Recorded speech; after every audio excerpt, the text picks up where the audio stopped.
Hello everyone, how are you guys doing? So today I'm going to be reviewing a song or video of a Nightwish track that is literally a masterpiece, and I've seen so many people reacting to it, but no one has done it like the proper service, in my opinion.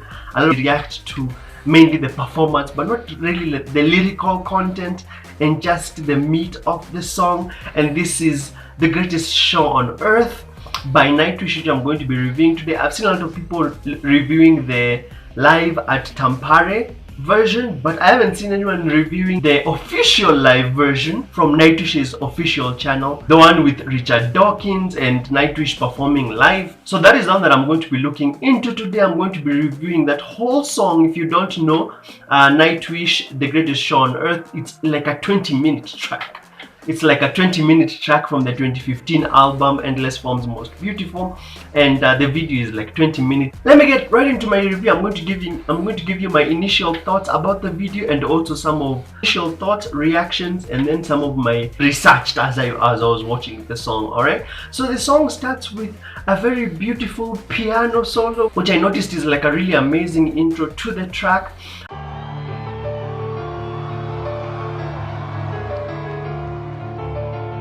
Before I decided to watch this version, I had seen other people reacting to this track, and the only thing that I knew about this track, that I really knew, is that the track has five parts.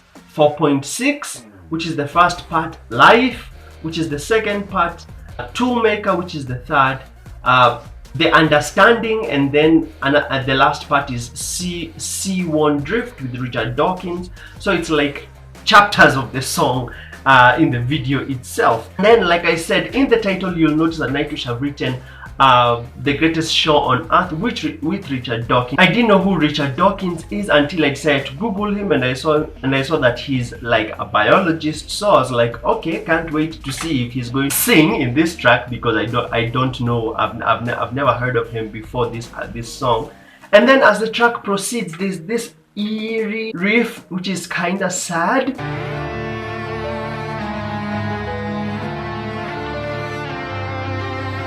Which is kind of sad, and then after that the tempo picks up and it becomes like a tense scene from a movie.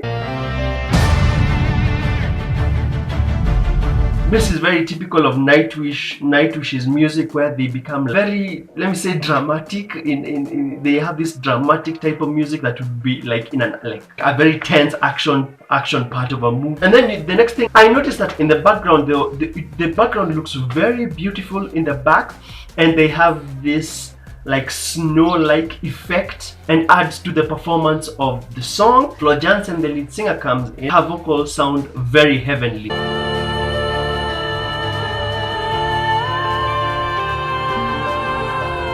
Starts saying Achaean, or is it Achaean? Achaean horizon, the first sunrise on a pristine Gaia, opus perfectum, somewhere there as sleeping.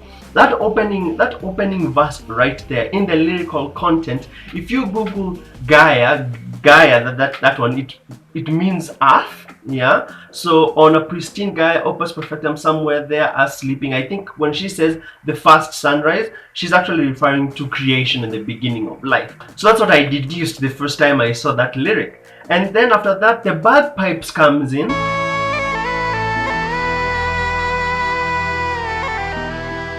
Bagpipes come in, and oh my god, it is absolutely beautiful. It gives me this I don't know, it kind of reminds me of the series Vikings. It kind of reminds me of that era. I don't know why, when I started hearing that bagpipes part. Then the song proceeds, and it starts to sound exactly just like I said, like a theatrical movie. And Flo Jansen's voice starts to sound like Lord of the Rings when she starts singing the first verse. The reason why I was saying it has this Lord of the Rings kind of vibe. It reminds me of Cate Blanchett, first Lord of the Rings, when she met Frodo. There's a part where she's talking about how the ring will consume everyone, and her voice becomes like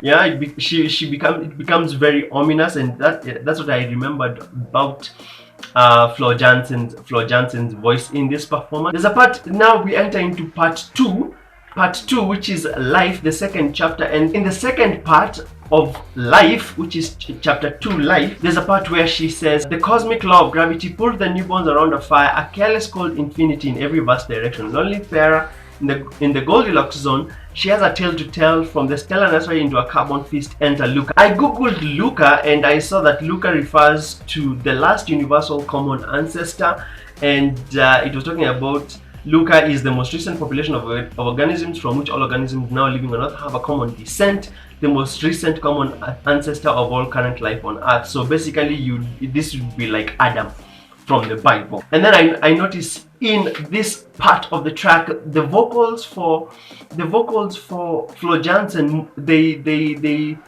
pendulum, they sort of pendulum from like joyous happy vocals to like this doom vocals that I was talking about, which remind me of like Lord of the Rings, the first movie.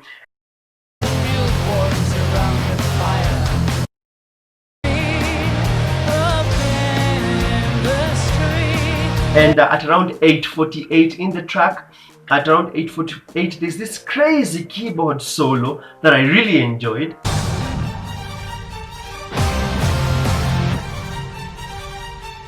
And you get to see Flo Jansen headbanging. I've actually never seen her headbanging in, maybe I haven't watched enough music videos. But in the background, they have this screen, and they start showing an anemone. You know, an anemone, that jellyfish looking like plant thing from the sea, and they start showing a lot of sea life. And this is basically to indicate that I think this is now like it's talking about, this is where I realize now it's talking about like evolution, because it's talking about how life begins in sea life, in water. Then you start to hear like animal noises. You hear like Flo Jansen, also her vocals become like whale, let me say, is it like whale noises?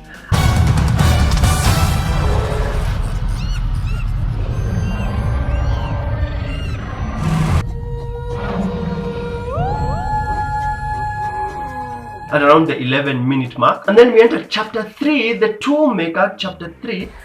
And there's a part now we get to see Marco singing, and there's a bunch of lyrics that he says that really capture my attention. He says, after 1 billion years, the show is still here. Not a single one of your fathers died young. The handy travelers out of Africa, little Lucy of the Afa. Yeah, I did a lyrical breakdown of that exact bit where he says that, and I try to understand what that verse means. When he says the show is still here, he's referring to mankind being on the planet, and that our ancestors did not die young, and therefore we are still roaming the planet. And then in the background you start to see like a lot of fire, and there's a burning background, which indicates the rise in my opinion, the rise and fall of man, how man has been destroying his environment as he is alive. And then that lyric where he says little Lucy of the Afa, I actually looked up who the Afa are, and it says that the Afa are an ethnic group inhabiting the Horn of Africa. They primarily live in the Africa region of Ethiopia. And I was like, yeah, the reason why they are pointing out the Afa, talking about Africa, is because Africa is known as the cradle of mankind. So this whole song is basically, that's when I realized this whole song is basically talking about creation, evolution, where mankind started. There's a lyric where the song talks about self-destructive weaponry, enter the gods of gaps deep within the past. There's a part where Flo Jansen says, hunger for shiny rocks, for giant mushroom clouds. She's basically talking about war, mankind destroying itself, and just, you know, the chaos that human beings have brought upon the earth during this time. So the song starts with how beautiful creation is, and then man comes into the mixture and then starts ruining everything. This is first where she says, hunger for shiny rocks, for giant mushroom clouds, the will to do just as you've done, by enter history, the grand finale, enter rat kind. So I googled what a rat kind is, and you'll never guess who comes up. When you google rat kind, Richard Dawkins comes up, and there's a Reddit post from him talking about Armageddon, the end of the earth, and how when the earth is destroyed, the only things that will be surviving on the earth will be rats.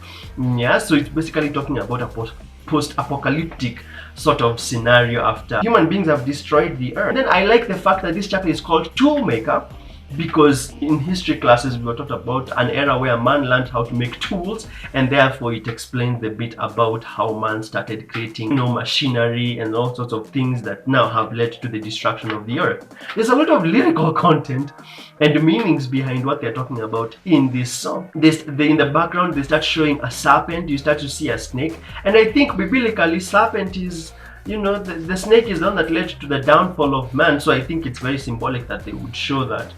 And then they start to say, we were here. This is a very popular phrase in the song as it comes to a close. We were here means basically even after everything is destroyed, yeah, it's like it should be remembered. There should be some way to remember that, you know, as human beings, even though the earth is destroyed, we were here on the earth, even though now that everything is gone. And then they start showing many faces in the background. It's just trying to show that mankind once inhabited the earth. And then I noticed also on the screen they tend to show the Maasai. That was something that I captured. So Maasai are a tribe from Kenya. And then we enter chapter 4, the understanding, which is basically just an appreciation of life. And the lyrics say that we are going to die, and that makes us the lucky ones. Most people are going to die because they are never going to be born. The potential people who could have been here in my place, but who will in fact never see the light of day, outnumber the sand grains of the Sahara. So basically the song is just saying that even though we end up being wiped out, we should be appreciative of life, because most people have never gotten to even be born. There's a part where they talk about the lottery of being born. It was a very small chance that, you know, you get to live as far as you even get to be born, and even get to live for as long as you've gotten to live. Yeah, the lyric says, we privileged few who won the lottery of birth against all odds. How dare we whine at our inevitable return to that prior state from which the vast majority have never stirred. Basically, how can we complain about dying when most people have never even been born to begin with? And then the band as the performance comes to a close, the band starts to greet the audience, and it kind of feels like a movie has just ended. That's why I was like, I should review this, not really do a live reaction, more like a review. The band starts to say hi to the entire audience, and it feels like, you know, it feels like a movie has ended, and, you know, now the main cast is saying goodbye to the crew. And then this is the part where we get to see Richard Dawkins come in, and he starts saying, he's the one who gets to read the final verse, which is, this is the grandeur in this view of life with its several powers. And it's a very long lyric that he says, but at the end he says, according to the fixed law of gravity, from so simple a beginning, endless forms most beautiful. According to the fixed law of gravity, from so simple a beginning, endless forms most beautiful. That is literally evolution is talking about. The way Darwin talks about, you know, life starting as a cell and then breaking out and then turning into something bigger and much more complex. That was basically him just talking about evolution. And those were literally my thoughts as I was thinking about the track. The only thing that I knew about the track when I went into it was that the track is 5 parts. That's all I knew. The rest I literally just deduced from the lyrics, and I hope that you enjoyed my review, an in-depth review of the lyrics, the meaning of the song sort of, and also the performance was pretty dope in my opinion. I gave it a 10 out of 10 when I watched it, and I really enjoyed it. I watched a lot of reaction videos regarding the song, and not a lot of people dived deep into the lyrics and the meaning of the song. Most of them just talked about the performance of the song. I thought that I could do a review on it. Alright, thanks so much. Hope you enjoyed it. If you're brand new here, please make sure to smash like and subscribe. Since you've watched this far, on this screen I'm going to leave a couple of videos that you can check out. Reviews, reactions, commentaries, and sometimes I even do interviews on this channel. Make sure to check a few and also subscribe and support the channel if you're interested in my content. I talk about everything rock music. Alright, thanks so much for watching. You take care. I'm out.